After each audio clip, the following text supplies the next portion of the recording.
Pamela Anderson planted a sweet kiss on her Naked Gun co-star at the film's London premiere. And suddenly, fans are asking, is this the beginning of a rom-com in real life? She's stunned in a custom Rodarte corset gown, dipped in rich royal purple. A bold nod to old Hollywood glamour with a bit of modern mischief. He was in a gray suit with a black shirt. Both were grinning like they had nothing to hide. Chemistry? Unmissable. The rumors? Very much alive. Pam and Liam have been fueling dating speculation for months, trading flirty comments, cheeky interviews, and now red carpet affection. But while some say it's all a PR stunt for their new movie, others are convinced there's something real brewing behind the scenes.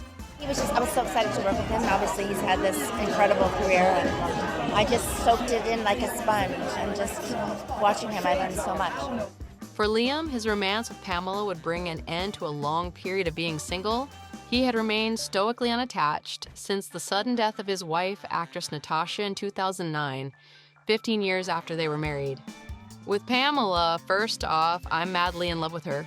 Liam told People shortly after developing a close bond while filming. She's just terrific to work with. I can't compliment her enough, I'll be honest with you. However, here's what we do know. They're both single, both fiercely close with their grown sons, and both know what it means to live a big, messy life. As Pamela said herself, every film I do lately is healing parts of me. Pamela recently clarified the romance rumors involving her and her partner as she graced the digital cover of Entertainment Weekly last week, and unfortunately, there is no romance yet.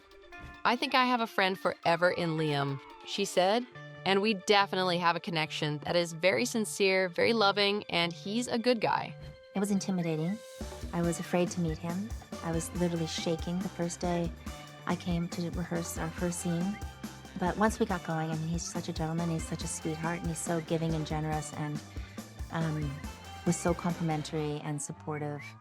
But if we want to understand what Pamela is really healing from, we have to go back to her life off screen. During Pamela Anderson's whole life, the actress has been treated as if she was the world's property. From the cruelty she endured as a child to the distribution of an intimate tape that was stolen from her, and a show that made her relive the traumatic experience all over again, the star has often felt like she can't choose what and what not to share.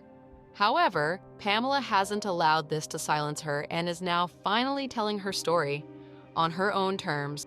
Pamela Anderson was born in Canada in 1967. Her parents had a turbulent on-and-off marriage.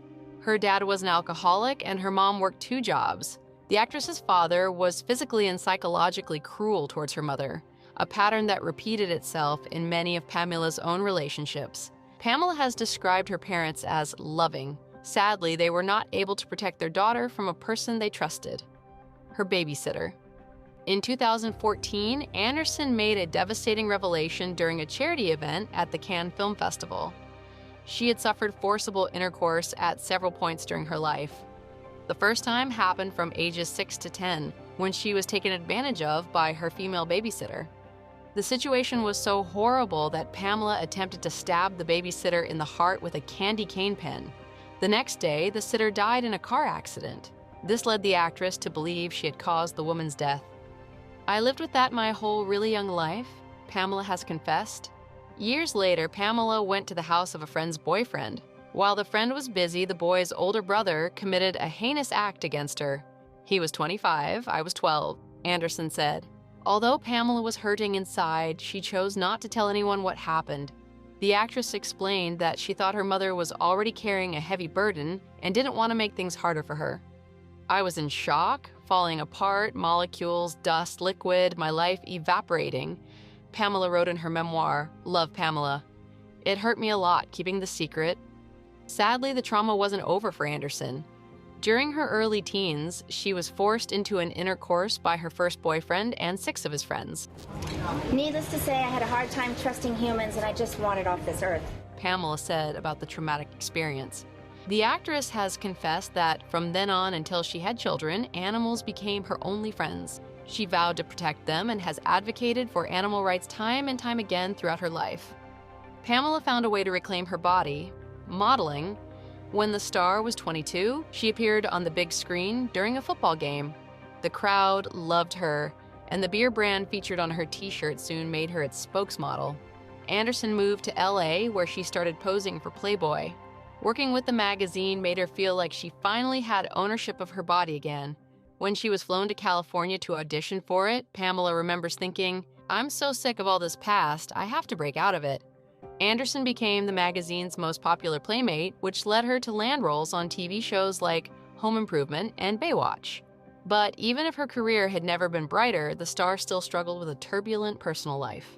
Pamela met Mötley Crüe at a New Year's party. They got married less than 2 months later in February 1995. The lovebirds moved in together and soon announced they were expecting their first baby. However, a terrible crime changed their marriage and Pamela's career forever. After having work done in their house, the couple realized someone had stolen a safe from their garage. They filed a police report but didn't realize the full consequences of the theft until they received a videotape in the mail. The tape contained intimate footage of the couple. At first, Anderson thought there was no way someone could get away with sharing the footage. "I really think they are going to pay for that," she told CNN. By 1997, Internet Entertainment Group had obtained the footage and was sharing it online and selling it. Pamela and Tommy sued the company. The lawyers of the opposing team attacked and humiliated Pamela. In her Netflix documentary, the actress explained that the lawyers basically said, "You're in Playboy. You have no right to privacy." Anderson and Lee ended up making a deal out of exhaustion from the proceedings. Pamela was pregnant during this time, and she was also worried the stress would affect the baby, especially since she had experienced a miscarriage before. The stars never made money out of the tape. At one point, they had been offered $5 million in exchange for the rights to the video. "That was just dirty money. We didn't want it, and we ended up okay," Anderson said. The tape's distribution added frustration and stress to their marriage. Following the birth of their first son, Pamela filed for divorce. The pair reunited shortly after and had their second son in December 1997. Less than 3 months later, Tommy attacked the actress while she was holding their youngest son. Anderson called 911 and the drummer was arrested and sentenced to 6 months in prison. Pamela filed for divorce after the attack. In her memoir, she described it as the hardest, lowest, most difficult point of my life. She explained that she was crushed, but knew she had to get a divorce. "I still couldn't believe that the person I loved the most was capable of what had happened that night. We were both devastated, but I had to protect my babies." The couple have reunited several times, but now they just check in every once in a while. In her memoir, Pamela confessed, "My relationship with Tommy may have been the only time I was ever truly in love." In July 2006, Pamela married again to singer Kid Rock. The couple had previously gone through a breakup, but reunited. In November of that year, Anderson's publicist issued a statement saying the actress had had another miscarriage. Only weeks later, the couple filed for divorce. Rock told the press he believed the actress had lied about her miscarriage to get him to visit while she was on set. After the divorce, Anderson found her third and fourth husband, poker player Rick Salomon.